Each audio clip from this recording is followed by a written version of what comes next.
All right, good morning, everyone. Thank you, everybody, for coming virtually. This is the Public Works and Facilities virtual committee meeting. And someday we'll get to start doing it in person again.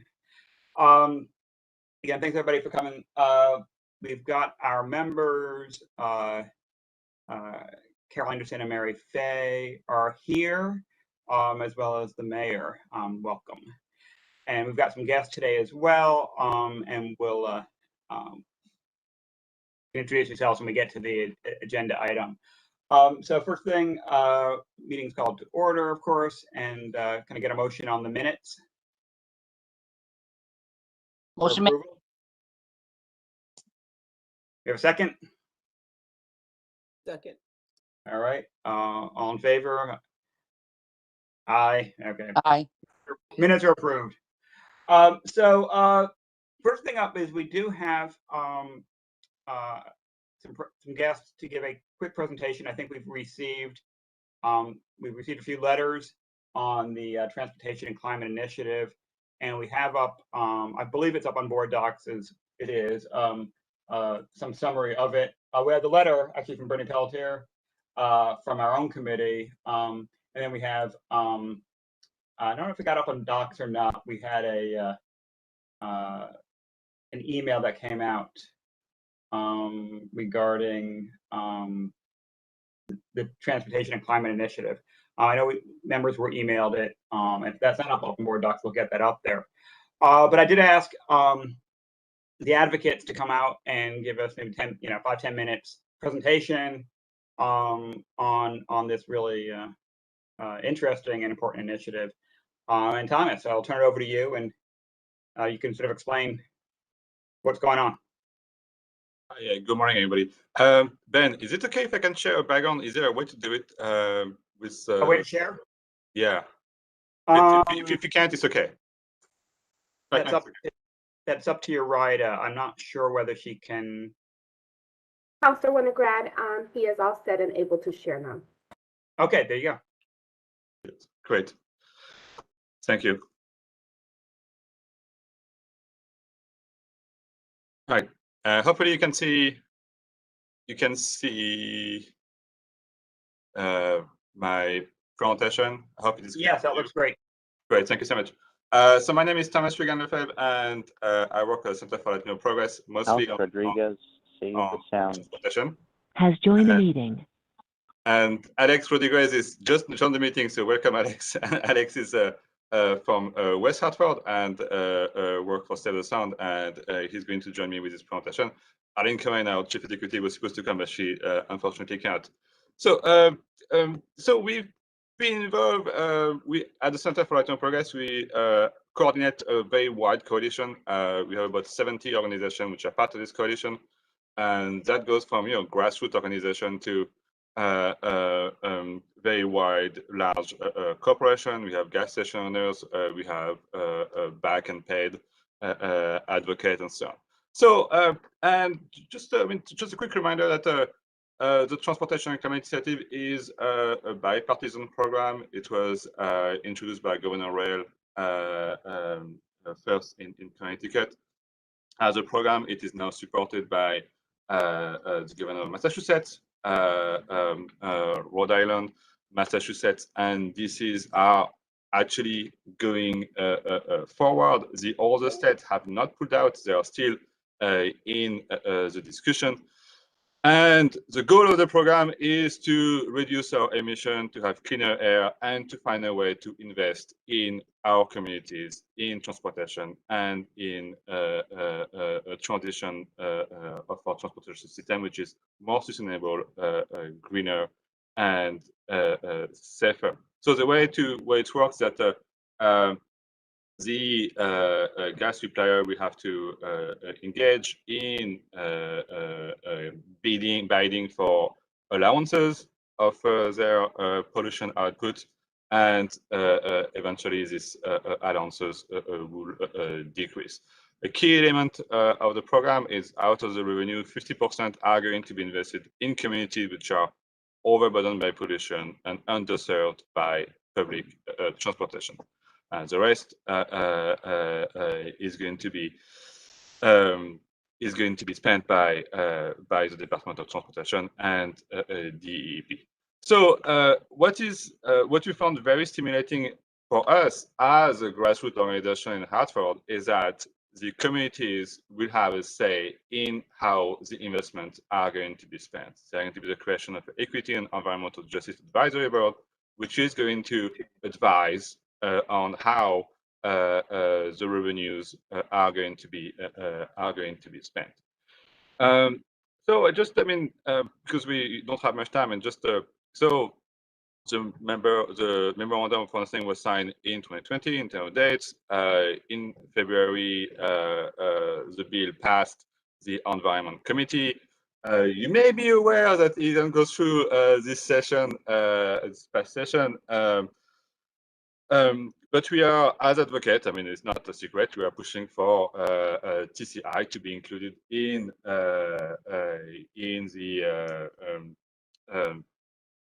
the agenda of the special session. We know special session is going to take place as there is some leftover of the recovery plan funding which haven't been spent. And the target is to have the first auction in January 2023. We know that the governor is very much in favor, as well as the other TCI governors. Alex Rodriguez, save the sound. Has left the meeting. Oh, Alex is not there anymore. And the Speaker of the House, Hartford delegation, we very much think that we have a majority of vote in the House. In the Senate, we still have a bit of convincing to do, and we're working hard on that. We understand that it eventually will come down to some kind of deal between the President of the Senate, the Speaker of the House, and the Governor. So a few numbers of why we're pushing for it is, first of all, we have a climate crisis, and the goal is to reduce green gas emission. And according to the forecast by independent researcher, the program is going to lead in Connecticut of 26% of reduction of green gas housing in the next 10 years. Is going to bring between 89 millions and 117 millions after 10 years of revenues for Connecticut. It's also forecast to bring increased economic output and savings as well in terms of health spending. And according to Harvard survey, the TRECH survey, the reduction in air pollution is going to save 300 lives per year in Connecticut. And once the program is fully implemented. So, why we support it is because it's going to bring investment in our communities. And West Hartford deserve better access to transit, as in many towns in Connecticut. Is going to boost the economy and bring green jobs. We have some entrepreneurs, Juice Bar in Connecticut, one of the only manufacturers of EV car is based in Connecticut and is very much pushing for that. Connecticut has one of the worst air pollution in the nation, and we need to and as a result, we have some very high asthma rate. In Hartford, we have 20% of asthma rate, which is unacceptable. And West Hartford is bordered by a highway, and we hope by transitioning toward an electric or cleaner type of transportation, we're going to have a better health. Is Alex? Are you with us? Is Alex here? Yes, I'm here. Okay, great. Sorry, I want to let you a bit of time to speak as well, of course.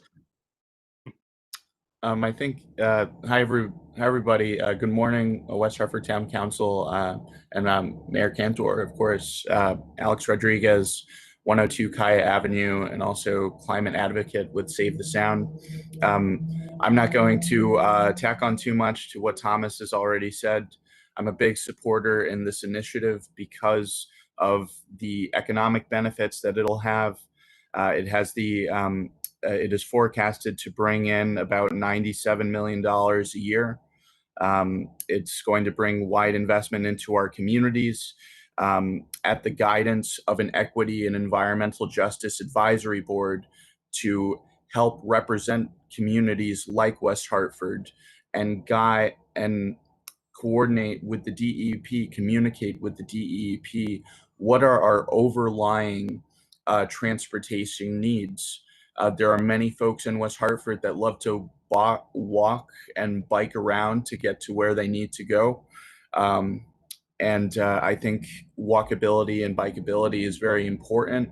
It is one of the cleanest modes of transportation. It's really important that we hold our state accountable to its greenhouse gas reduction targets of 45% by 2030 and 80% by 2050, as according to the Global Warming Solutions Act that we're legally mandated to meet. But with the release of the recent IPCC report, the Intergovernmental Panel on Climate Change report, there is an overlying urgency to reduce greenhouse gas emissions a lot faster than the pace that we are going. And TCI is forecasted to reduce greenhouse gas emissions 26% by the end of the decade, were it fully funded. In my department at Save the Sound, that is what our department is all about: climate accountability, making sure that the state is holding itself accountable to the Global Warming Solutions Act and then some.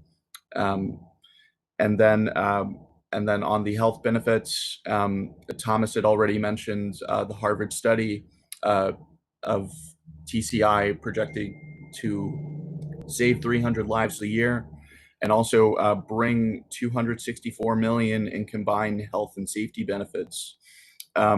Just on a personal note, I'm someone that uses transit all the time in town. I live right in between the Kane Street station of the Fast Track and the Flatbush station, and it's so convenient. And I can only imagine the people in my neighborhood and them wanting a little bit more frequent service to get to West Farms or get to downtown Hartford or get to downtown New Britain. I can imagine them wanting more frequent service. And I think in time, with investment from the Transportation and Climate Initiative, we could even electrify those CT Fast Track buses to be fully electric and make a bigger impact in reducing greenhouse gas emissions in the town that we love so much. And I think that I'm going to stop here and give it back to Thomas if there's any additional points he'd like to add. Well, thank you, Alex. Actually, let me, if you can, let's see each other again. So Thomas, if you can stop the sharing. And at this point, I think we'll move it over to see if there are any questions from the committee members or from the mayor, and just gonna move that way. Thank you very much for the presentation. That was very well done, and we didn't give you a whole lot of time to do it, so I appreciate the brevity for a very complicated topic. Did anybody have any questions? Carol, I can see you. Any questions you have, or?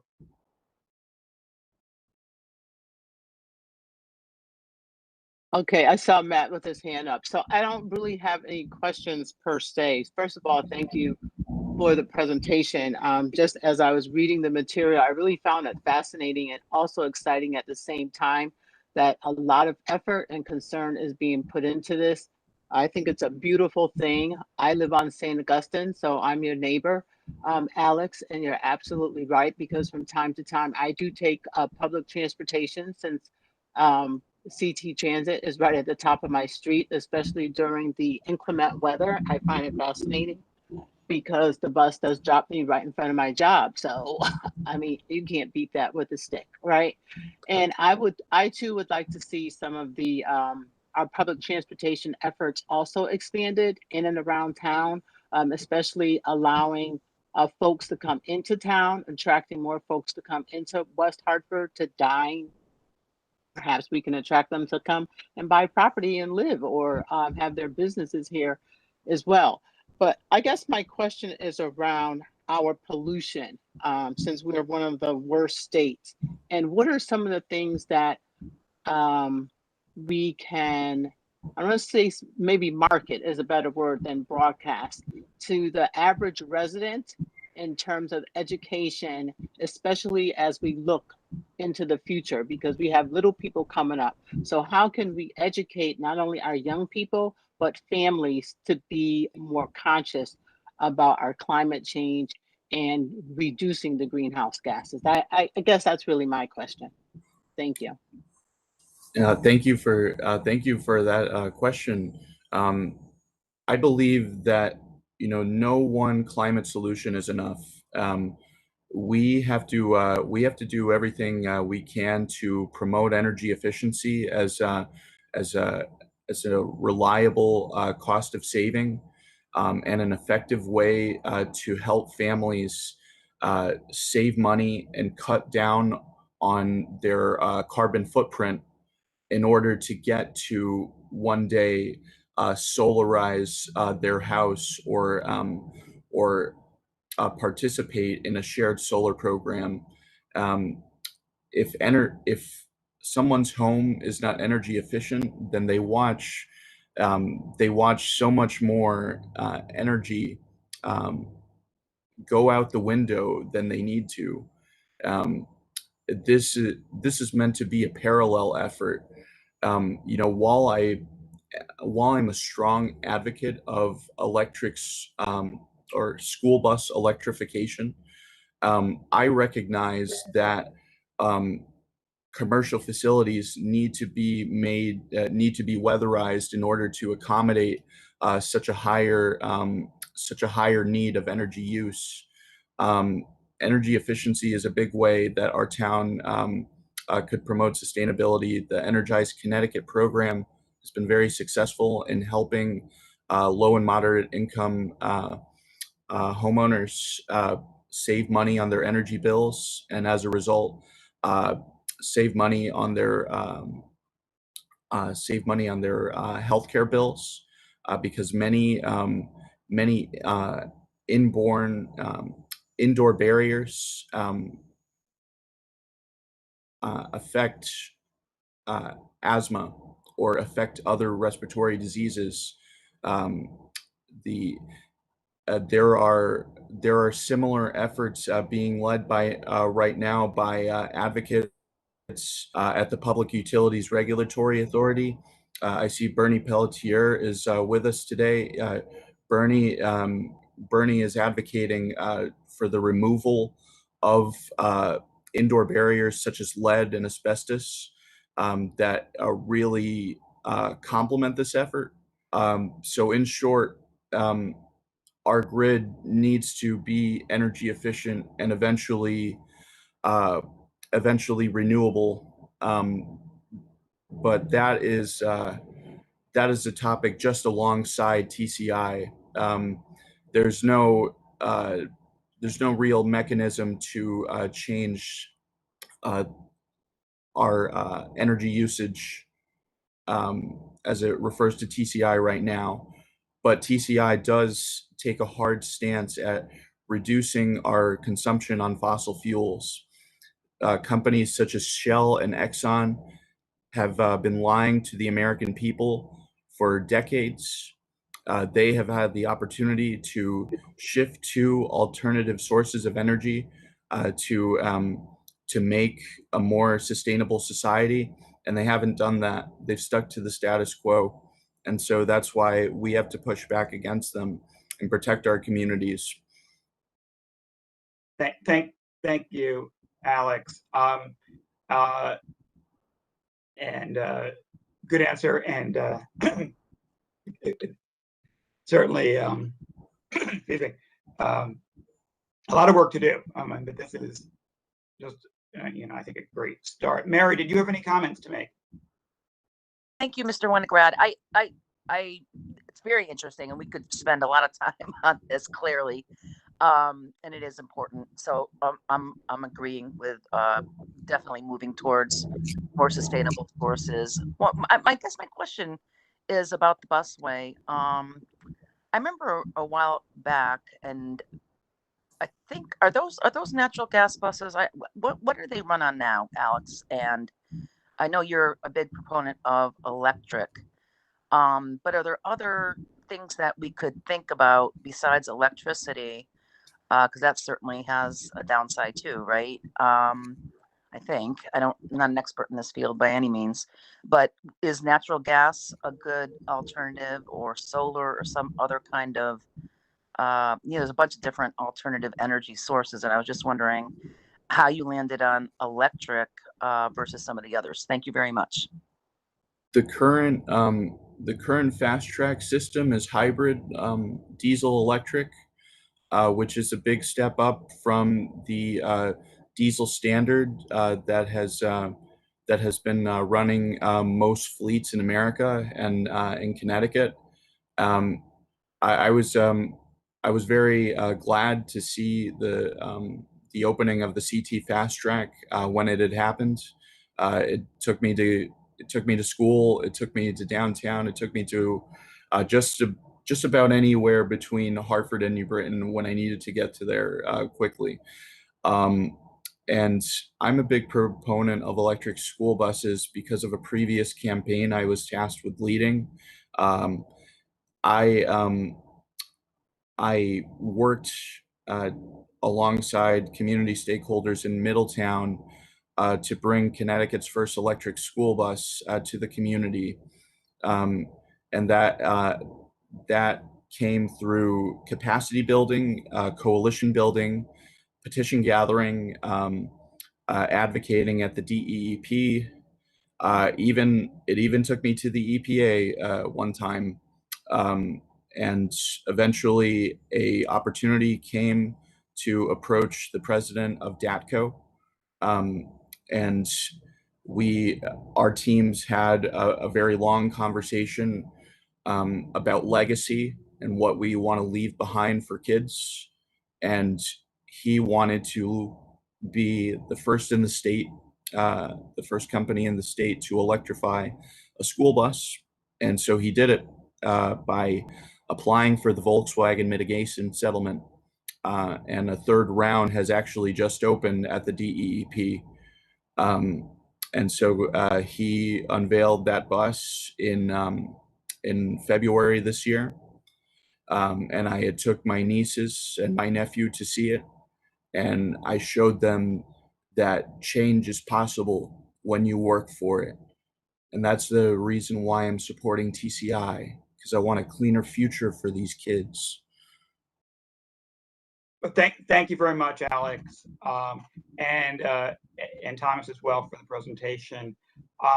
We do have a lot else on our agenda, and so Mary, I see your hand, but we're going to try to move along. But obviously, yeah, I'm good, Ben. No, thank you very much. This is just my only quick comment would be, I'm just thrilled that we're working on something in a bipartisan fashion.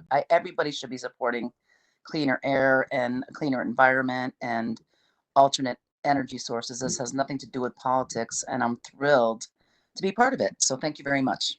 Great, thank you. I appreciate that. And Mayor, did you want to make a comment? Just a very quickly, I want to thank Tom for his incredible work on all he's done for the region and for I really appreciate it. And Alex, thank you so much for being such a strong advocate and working so hard on behalf of our state to make progress. I am strongly committed to this initiative, and I think I would like to see what other towns so far have signed on and sort of what the next step is going to be. We know that this won't really be in effect if we do get this moving through the legislature.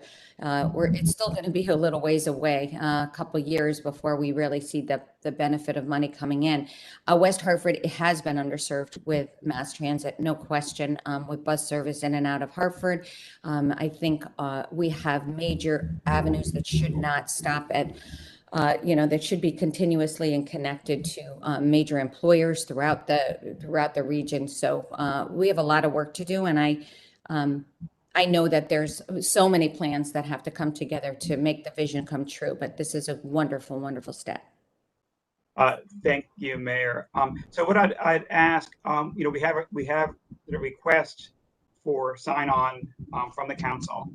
Procedurally, I'd like to take a vote of the committee to move it on to the full council for some consideration. I'm not sure, but we can talk about, Matt, if you have any ideas as to whether we're sort of thinking this as a resolution or just as obviously like individual people have been asked to sign on. But which we certainly all could do, but a vote of the council itself might be appropriate. Matt. Good morning, everyone. Matt Hart, Town Manager. Thank you all for your good presentation and bringing this important topic forward. Mr. Chairman, I would recommend that we add this item to the next council agenda and by council resolution authorize the mayor to sign on. That would be the proposal, and then council could debate that action. Okay, that sounds great. And I ask for a motion to that effect. So moved. Thank you. Do we have a second? I'll second. And all in favor? Aye. And I'll assume that's an aye from Carol. We're not hearing you, but that's okay. Thank you very much. And I guess, again, I really appreciate the presentation. I think you're doing incredibly important work. And, let's hope we can move forward with this at a statewide level and join with the other states. Critical need and a very innovative and positive solution. So again, I thank you for coming, and we'll move on to the next item on the agenda. Thank you very much. So what we have on next is the ordinance amending the prohibition on parking. A report back from you, Mr. Hart. Thank you, Mr. Chairman. Matt Hart, Town Manager. Again, this is more of a status report, and we'll have a more complete recommendation for the committee to consider at your next meeting. But as the committee members will recall, we've been discussing this topic over the last several months. Some direction I received from your last meeting is, instead of amending the prohibition regarding overnight parking, and recall that that window is from 2 to 5 a.m. Instead of amending it town-wide, we instead focus on the geographic regions in our town where we think we have the most acute need.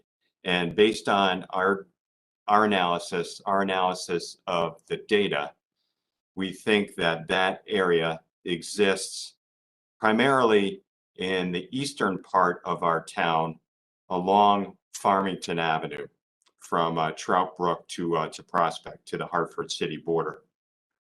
So what we are looking at, and the primary need is from residents residing in multifamily units.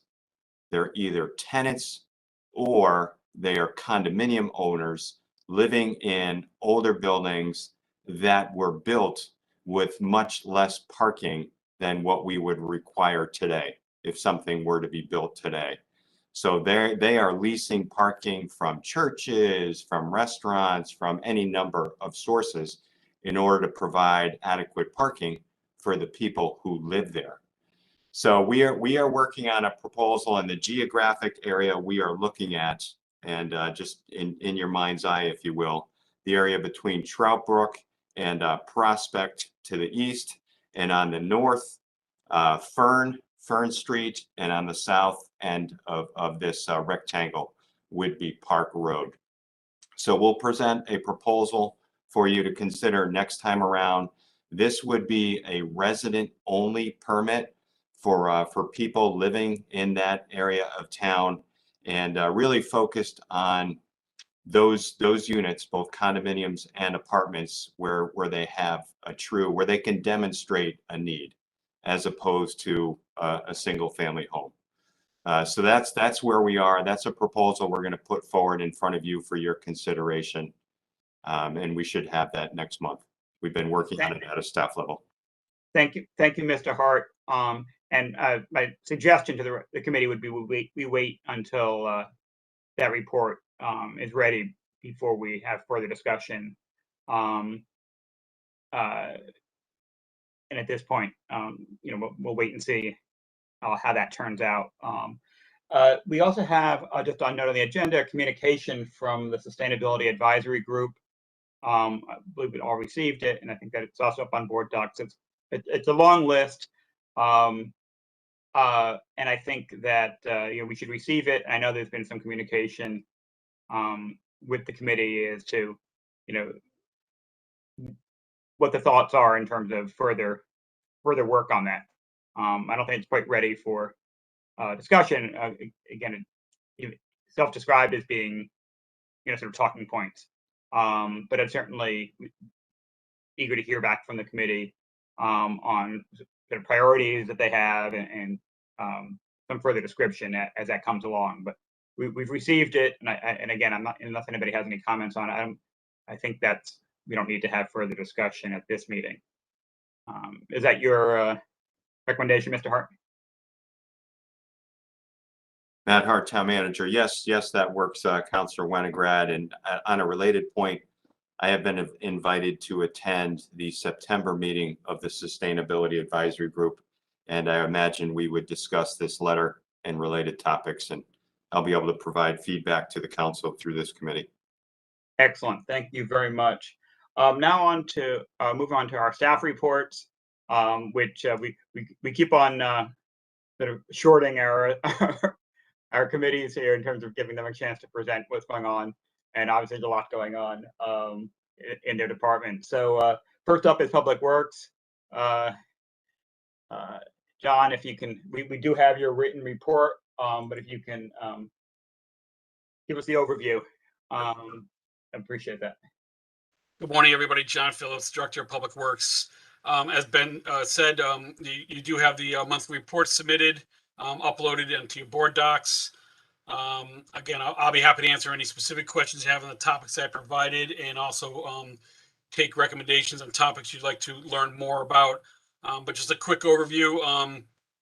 We're seasonal work, but obviously the last it's going 7 days now. Obviously the storms have affected us greatly, where all of our focus has been really on core and deep maintenance work of our town's transportation infrastructure, street sweeping, catch basins, flow investigations, working in coordination with our town engineering department, and investigating some of the areas that we experienced over the last 7 days. We experienced minimal wind damage. At the height of the storm we were working on 20 fallen trees, felled trees, which is expected for the call it the degree the storm actually impacted our community. We were able to clean up all that stuff very efficiently, very effectively, and also with our partnership with Eversource, I think they did a great job at restoring power in a quick and efficient manner. But again, a lot of that had related to the degree of the storm that really impacted our community. We did have a pretty significant washout, if you would, underground washout, and it is related to the flooding that was experienced up in the Asylum neighborhood near the former UConn campus. We plan on making the repairs either today or tomorrow. We have to get all the parts together, and it's unusually typical for West Hartford system. It's a 21-inch line that carries stormwater to an open culvert at the Asylum intersection, and your typical pipes are 18 or 22. So we have to source a 21-inch line, and that's become a little bit of a challenge. But we are cooperating with the NDC, and they may have some resources for us. I gave a quick, pretty extensive outlook on our staffing levels. We're not immune to the nationwide or Connecticut local or even just the Hartford region challenges with recruiting and hiring. We're seeing it with every job open that we have, both recruiting part-time and recruiting full-time. We recently ran an open position for a fleet mechanic, and we got under a dozen qualified candidates that actually applied for it. So it's concerning, and that job in and of itself, we usually get between 25 and 30 applicants. Again, we're not any different than any other industry out there that's looking for help right now. It's a real challenge for us, but we'll continue to work through opportunities, working with our HR department to find ways to recruit and fill the gaps that we have in our department. Provided some information per request of the chair on parking and the updates on parking and its impacts with COVID and how we're doing there on the fiscal impacts, as well as providing a snapshot of the operational impacts that we provide West Hartford Center and the parking operation and all the things that are performed through the Parking Services Department. We are working on a new management software for permitting and citations. This is in coordination with our finance and revenue department, who actually holds the contract. We did the research and we agreed on a new contract because the current contract is year to year, and it's just time to update it. We've been a complex contract vendor for a really long time, probably a couple of decades. And the industry obviously is changing and becoming more robust. And we obviously have needs with more increased management of permitting and other opportunities. So once we get the contract language settled, we look to move to a new citation and permit software later this fall and into the first part of winter. And then for your just for introduction and study for right now, we can make it more of an agenda item in later meetings this fall. But we worked with a consultant, again, per direction of the committee, to evaluate expansion and other opportunities for the cemetery. Father Time has reached the cemetery's operations. We're running out of space for premier monument type spaces. And we're also looking at the opportunities to shift or make adjustments to accommodate more cremations, which is growing exponentially. So we looked at those areas, and we have a couple recommendations we want to bring forward to the committee.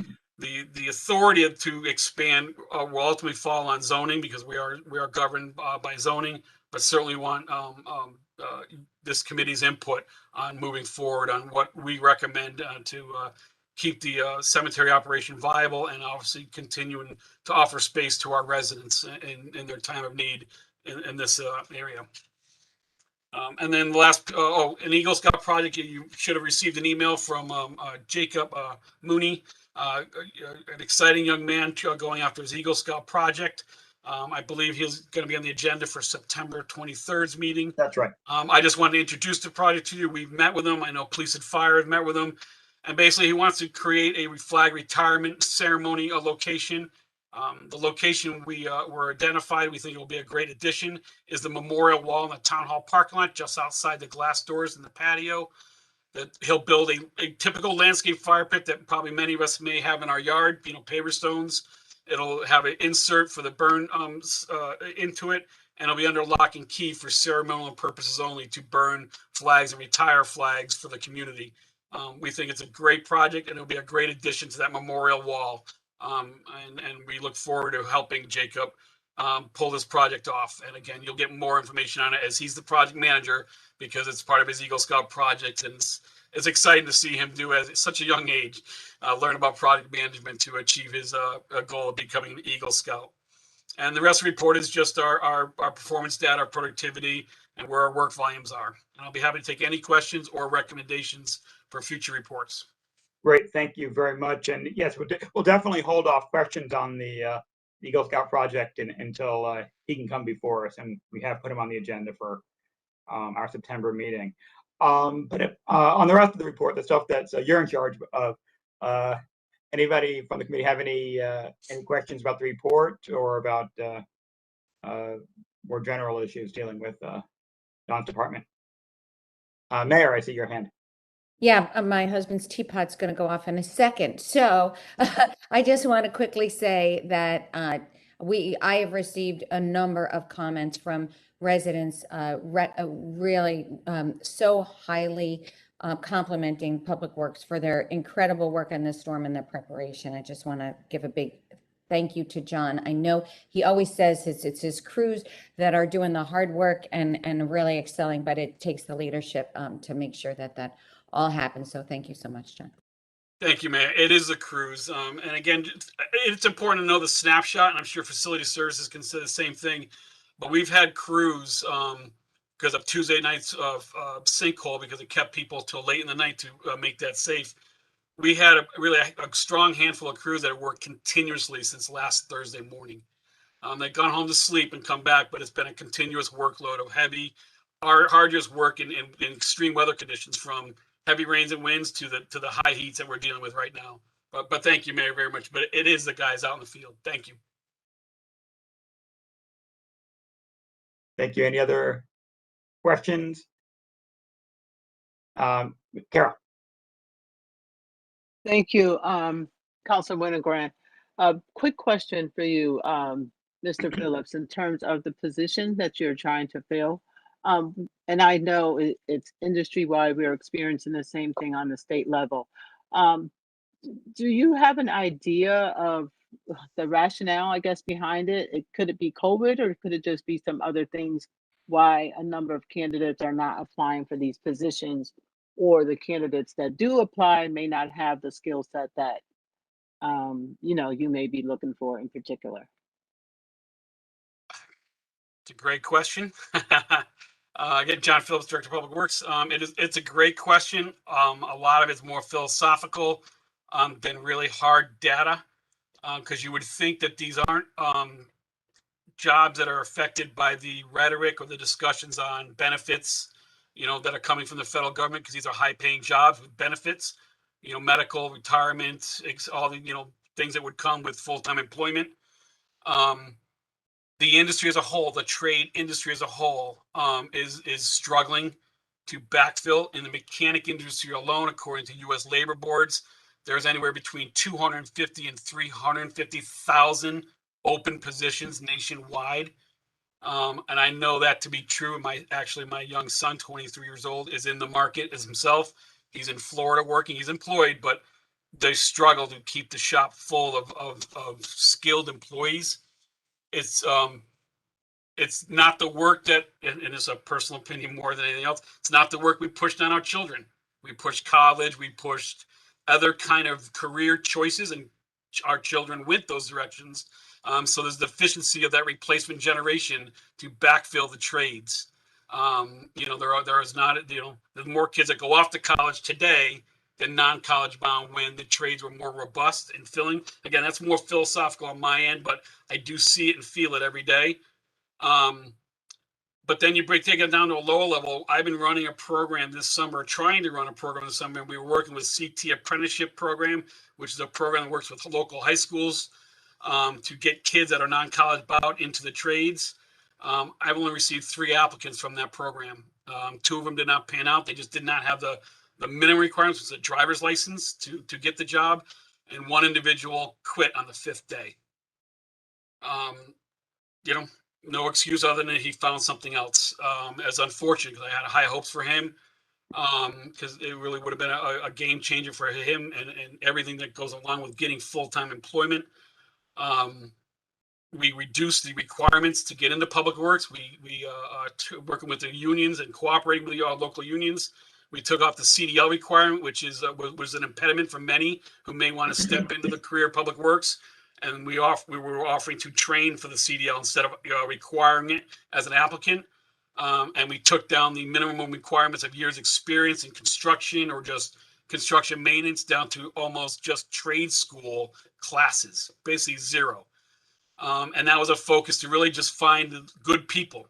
People are willing to learn, willing to work hard, and are looking for a career that just, hasn't been offered to them in the past, and we're getting no applicants under that kind of advertisement. It's that I can't put a pulse on. I don't know why. I don't know why, other than people just don't want to do this work. And I guess that's the best way to sum it up. Thank you, John. Yeah, no additional comments to that at this point. Mary, did you have any questions for John? Or Thank you, Mr. Winograd. Just quickly, John, and if you have this, I must have missed it, but do you have a listing of the streets that are coming up for either repaving or improvements? I know I've gotten some calls from residents about, we all do, about particular streets. Is there a way for us to get the information of what we're planning to fix between now and I guess winter time? Thank you. Again, John Phillips, Director of Public Works. Yeah, Mary, we actually, we do have media that does advertise what we're doing this fall. Public Works maintains the infrastructure that's provided. That list is managed and directed by community development and our engineering department. So I don't have it readily available. I have it in emails, obviously, in my files that I track, but I don't have it top of hand. I can certainly get it sent to you. But I know we're planning our last and final round for this construction season. It will get underway in the late September timeframe. Between the 10th and the 20th, we'll start milling and paving. And those are streets like 4 Mile, Ellsworth, a lot of streets in the center of town, and a few others in the outlying areas.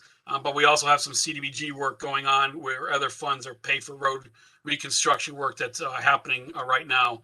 And then in future years, again, that list is managed and put out by our engineering department. I can make sure you get a copy of that. And I do think that was part of, as I recall, the manager's report.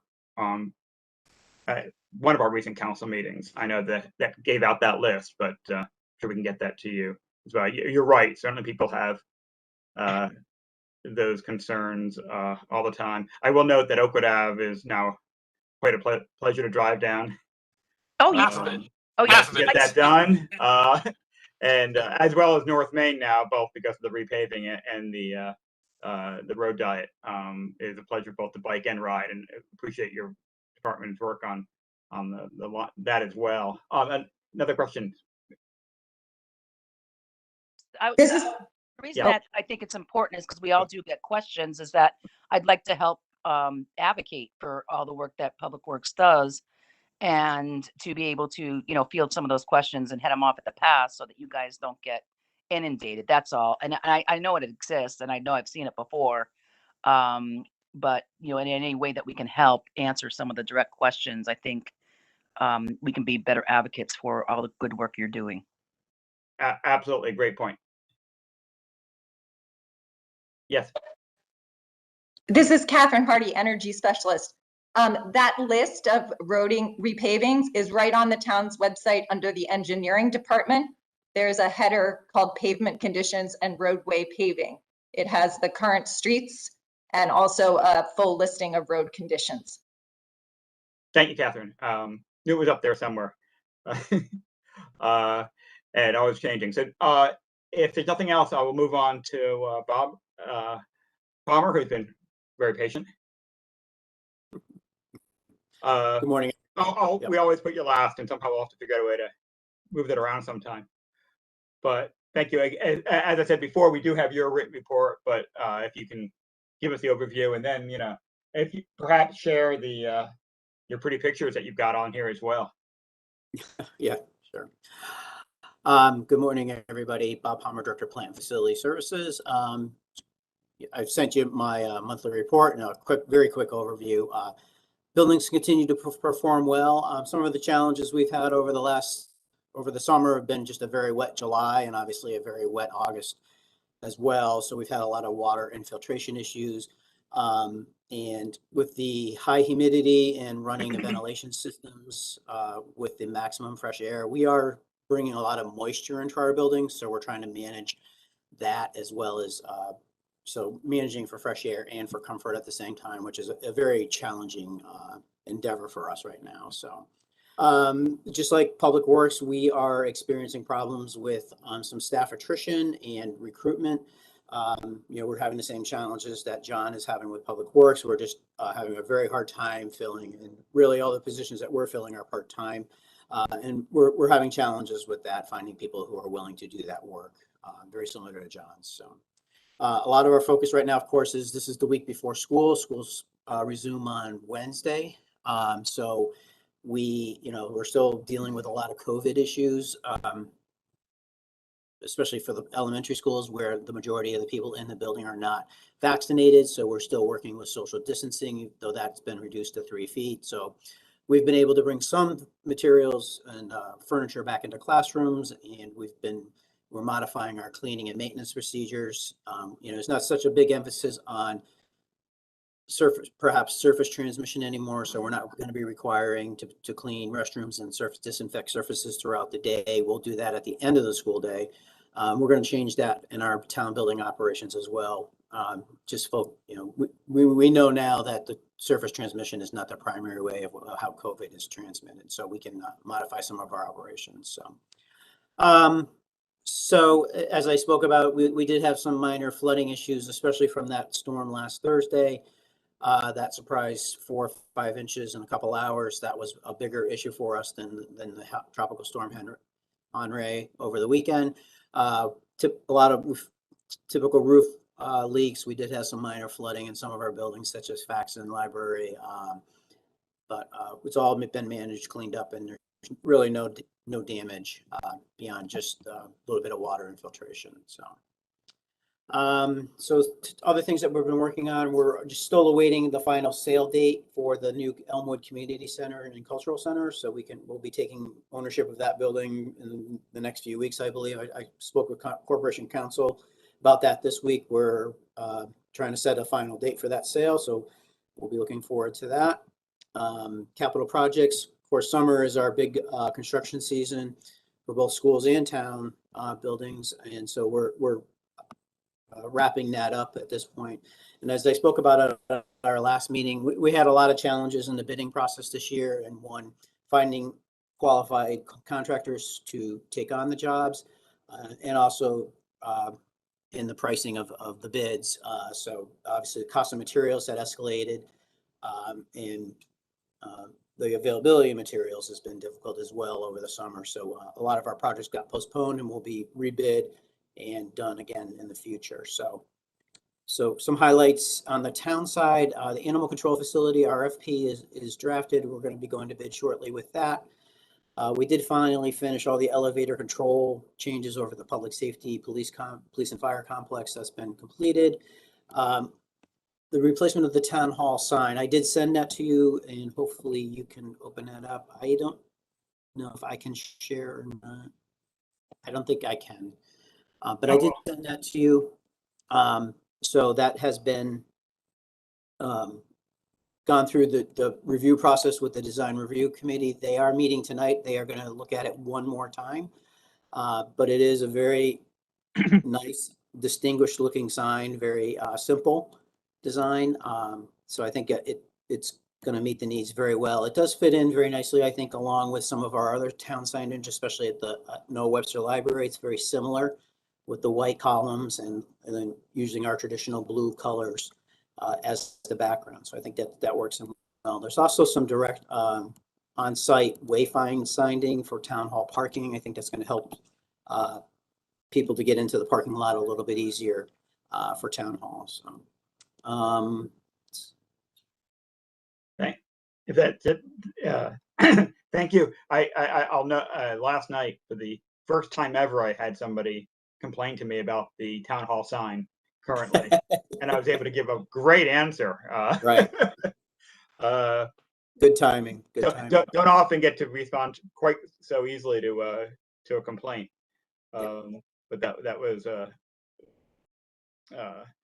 quite a coincidence that it was brought up to me last night. But yeah, I think we all everybody loves that sign design, and look forward to moving forward on that. Anybody have any questions for Mr. Palmer? See any hands? But thank you. Good. That was a very good report. And we appreciate all you're doing. I just have one question. I know we had heard about the facts and flooding. I know it's nothing new there. It did turn out to be fairly minor, or?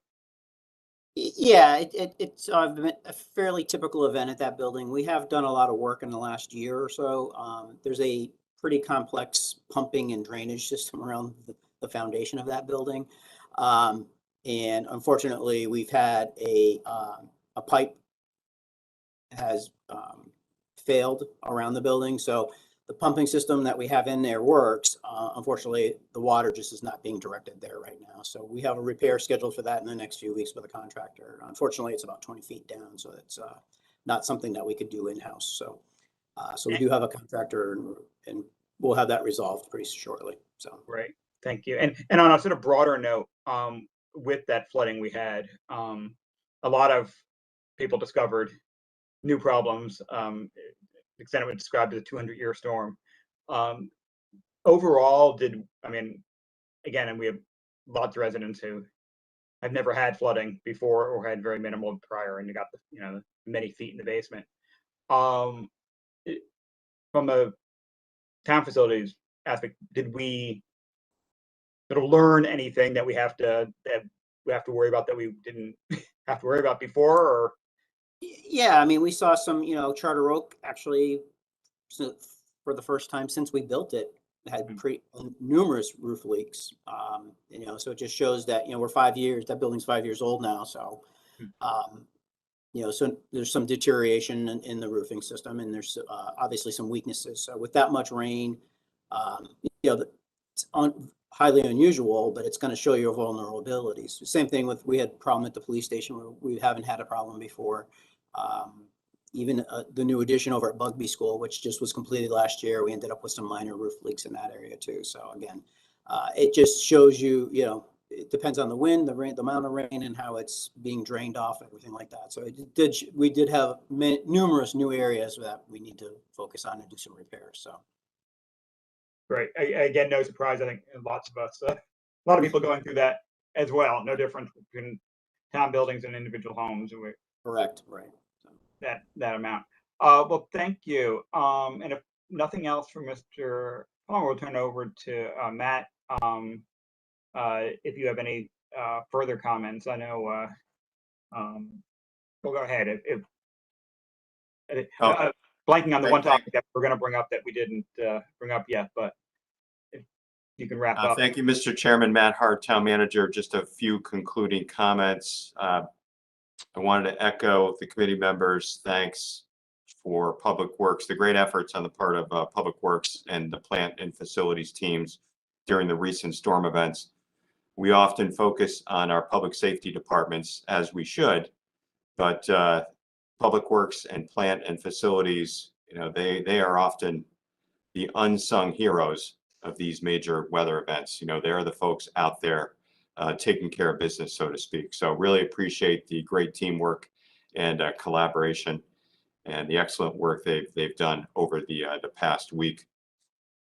And then continuing on with the storm theme, and we've talked about this at some length already in different forums, but that was a lot of rain last Thursday and then over the weekend. And our engineering division has been, pun intended here, inundated, dozens, close to 100 of calls and emails, hearing from residents, expressing their concern, filing complaints, etc. The impacts of the flooding were largely in the north, central, and eastern part of town, north of I-84. Interestingly, we did not have the same impact in Elmwood and more southern portions of our town, fortunately. As the committee, as the council members are well aware, we are in the process of wrapping up a couple of key stormwater studies that you funded. And we'll be presenting that information to the Community Planning and Economic Development Committee, chaired by the mayor. But I'm sure this committee will be interested as well. So we're close to finishing that phase 2 study, and we're going to have a series of recommendations for the council to consider. And we see this as a major infrastructure project that will probably need 10, maybe 20 years to complete. And we'll be looking for assistance from the state and federal government, the MDC, and other partners as well. So those are just a few items I wanted to highlight. And thank you all for your time today. Thank you very much, Mr. Hart. And if there's no other comments from anybody, we'll wrap up and adjourn the meeting.